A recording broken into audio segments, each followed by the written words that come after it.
Let's go back to the Skype machine and say hello to the Joker, Aaron Chalmers. There he is. Aaron, how are you? I'm very good. How are you? I'm doing great. Great to talk to you again, and congratulations on your first victory in Bellator. What was the difference, if any, in fighting in Bellator as opposed to Bama? Did you feel a difference? Do you know what it is? Not like nah. Like obviously, when I walk out, I don't really acknowledge the crowd and stuff. So there was a lot more attending. But nah, it was a really chilled week. It was a really chilled week. A lot of big names around, and I had trained hard. So nah, I didn't feel any different. Yeah, and with all due respect to Bama, it is different when you're fighting on a card with the likes of, Gegard Mousasi, and of course, they were supposed to have Roy Nelson and Mirko Krokop there, the likes of MVP, Phil Davis. At any point, are you looking around like, man, a year ago, I wasn't even in this, and now I'm sharing the bill with these guys. I'm on the main card. Does it still kind of feel like a dream? Yeah, well, at the press conference, Roy Nelson was sitting behind us, and I've always been a big fan ever since he was on the Ultimate Fighter. So I was kind of just sitting looking at him, and I was thinking, like, he's going to be thinking, why is he just staring at us? But then obviously I went and spoke to him, and it is crazy. It's absolutely crazy. So, like I say, 1 year ago, I was nothing. I hadn't even had a fight. So now I've been on one of the biggest MMA cards in England with some of the biggest names. So yeah, it's good. It's good, man. I really enjoyed it. Do you feel like winning, and especially the way in which you won, on a stage like Bellator, will shut up the critics, or does this only make them louder? Do you feel like there's more critics now? It just makes them worse, which is I love it. You know, it is like, how can you anger so many people when that you don't even know? I don't even like. I don't. These people are getting so angry, and they've never even met us. So it just shows you how pathetic that they are. But yeah, you know, the more I keep winning, the more it annoys them, and good. I actually really enjoy it, how upset people get. You said something in the post-fight scrum that I thought was actually accurate, very apropos. You said they'll only be happy once I lose. You feel that way, right? Like, what is it like? What's it like to have all these people like feeling that they are hoping that you fail? That's the world that we live in these days. No one wants to see anyone do well. They all want to see you fail, and that's just the world we live in. So, like I say, people tweet us all day, every day, but I haven't even got Twitter, so I never even see it. So they're wasting the time. My management own me Twitter, and they're on it. So half these people are tweeting day in, day out, and I don't even see it. Wow. So it's quite. I actually sit back and I actually find it really amusing, because at the end of the day, if you break it down, obviously, my first fight camp was 4 weeks. I've never trained in my life, really. First fight camp was 4 weeks. Then I went away filming, drinking. Then I started training again for my second fight. That was 6 weeks. Then went away again, filming and drinking. And my third fight camp was 8 weeks. And then I went, and then I had a time off. So if you break it down, I think I've trained my whole life 28 weeks.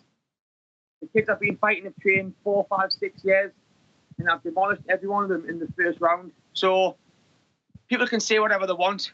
I can guarantee no one on 28 weeks training would do what I've done. But because I've been on a TV show before, it's just easy to hate. So yeah, like I say, I've looked at other fighters' records in their early careers.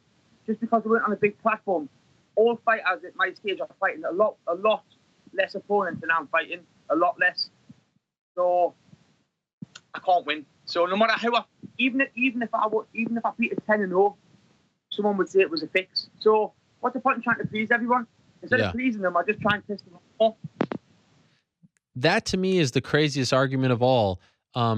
If someone wants to say, "Oh, he's getting a prime spot on Bellator 200 because he's famous," all right, fine. There is something to that, and I feel like you've acknowledged it. But for people to criticize you for your opponent's records, like that you're supposed to be fighting guys who are 10 and 15 and 0 at this stage of your career, that's absolutely ludicrous. That would be mismanagement by your team to put you in fights like that. That is the worst criticism that they can put forth. But that's it. Like, no, like you say, no fighter, no, not even Bellator, Bama, UFC, you would never mismatch like that. Yeah. You would never put a 4-0 with a 15-0. No way. Like, it would just make no sense. But like you say, just because I'm winning, that's the only argument I have. That is literally the only argument that I have. But then you can turn it around this way. People are annoyed that obviously I got on Bama there, I got on Bellator, but you can put it like this, break it down. You've got two fighters. One sells 20 tickets to his family and his nana and a couple of friends. The other one sells 5,000 tickets, gets on TV in 68 countries on MTV. If you're a businessman, which fight are you going to choose? Sure. No brainer. Yeah, that's where you can. That's a business perspective. But if the offer is, if they said, oh, like I've seen people say, oh, what about a title fight? I'll take a title fight in 5, 6, 7 years if I ever thought I was ready. That to me, that would be jumping the queue. But I'm not asking for a title fight. I'm just trying to build my record up, and I'm enjoying myself. Yeah. And I'm annoying a lot of people on the way by doing it. You blew me away with the Twitter comment because when I reached out to you, it was just a couple hours before after your fight, and I was like, "Wow, look at this guy! You know, he's on a TV show. I've seen the clips, drinking. He's responding to me. He probably should be out celebrating. But now I know it wasn't really you responding; it was your management." No, well, yeah, but we managed. But when you were there, I was sitting next to my management. So okay, all right. Obviously, he was. Ariel wants you back on. What I mean is, in day to day life. Yeah, sure. This little idiot that comment abuse just gets bypassed. Whereas obviously when big names like yourself, I mean, by the time you messaged, it was my birthday the next day, so I was really drunk, but I still got the message.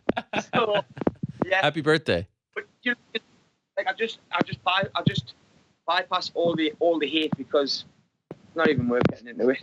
Was there a time where you were more active? And by the way, happy birthday, in case you didn't hear. What a great present for you. But was there a time where you were more active and then you decided, I need to get off this because there's too much negativity? I'll be honest with you. I was speaking about it the other day, like mental health problems and stuff. So 2 years ago, there was a stage where I couldn't leave the house for anxiety. I was that badly with anxiety that I couldn't leave the house.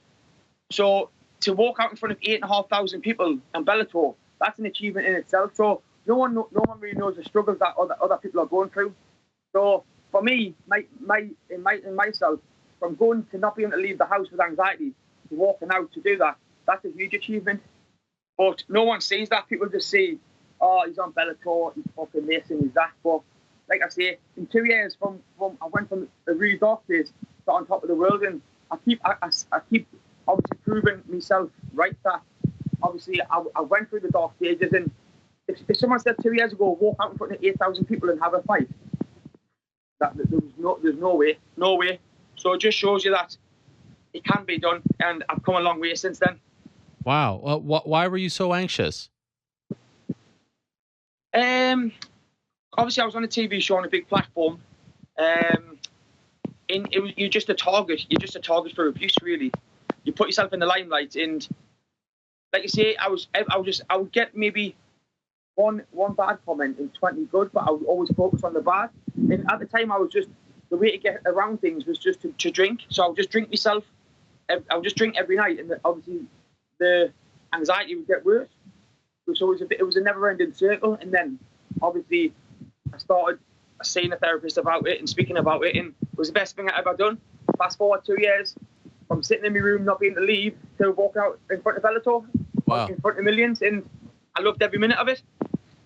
So you feel like you've conquered that? Like it's not crippling you anymore? Oh, nah, not at all. Not at all.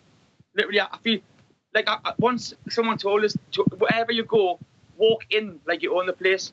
Hence why I walked in the Bellator cage like I own the whole place. And like everywhere I go now, when I walk in, I enjoy it. Even people booing, normally it would annoy us, but I enjoy it. Like I enjoy that people are that annoyed by us. So like I say, everywhere I walk in a nightclub, I walk anywhere, I just walk in like I own the place. That's what it's always stuck in my head. Nice. One thing I can't quite understand, why did Bama let you go? You know what it is? It was obviously I had asked. Bellator's huge, and they come in, and obviously it's a once in a lifetime thing. So I had asked to terminate the contract, and it's a bit ongoing, but I'm now 100% Bellator fighter. So Okay. obviously no bad blood, but like you say, you've got to look after number one. And as soon as Bellator come in, there's no way that I was going to turn it down, because they might not have come back again. Okay. And so are they reluctant to give you up? Maybe, I don't know. I don't really know. I would imagine so, but it's still a big promotion, and I'm sure they've got plenty of other fighters that can be on their card. What But do you like I make say, of Bellator. Sorry. what you make of Scott Coker? Yeah, I really like Scott. He's a nice bloke. Like, every time I've met him, he's really nice. And hopefully he's got some big plans for us. The dream is to fight in America, so that's what I'm pushing for.